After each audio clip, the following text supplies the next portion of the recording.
This is how you do a right-hand turn with a 57-meter long wind turbine blade. That's about 190 feet for all of you Americans out there.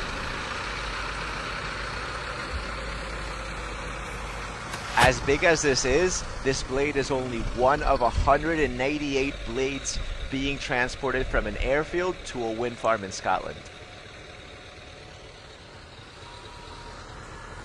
I actually went to a wind convention this week, and frankly, it blew me away.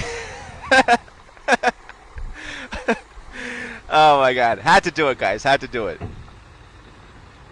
On a side note, wind turbines are apparently huge fans of renewable energy. Alright, I'm gonna stop, guys, I'm gonna stop.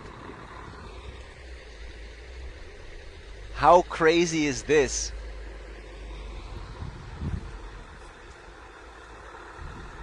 "57 meters on such a sharp turn."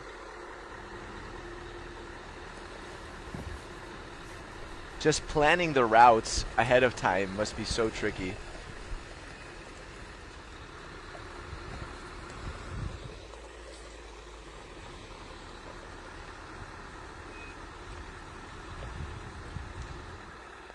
But apparently the trailers have an inbuilt hydraulic system to adjust the blade's height depending on the terrain.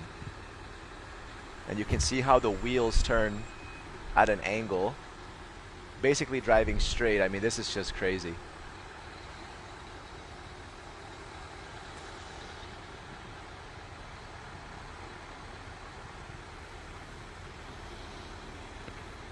There you go, he's almost there.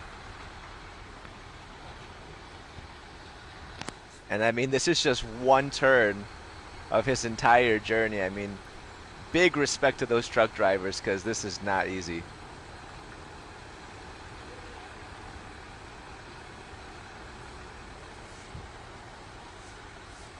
One down, mate.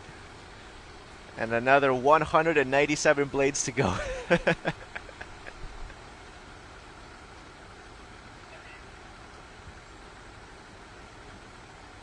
So this is what happens when they finally do reach their destination. They're combined with the other two blades, and there's a little time lapse. Apparently, the 3-blade turbine has become the norm because the cost of adding a 4th blade is not worth the marginal increase in performance, and 2 blades would just rotate too fast and generate more noise. Therefore, 3 blades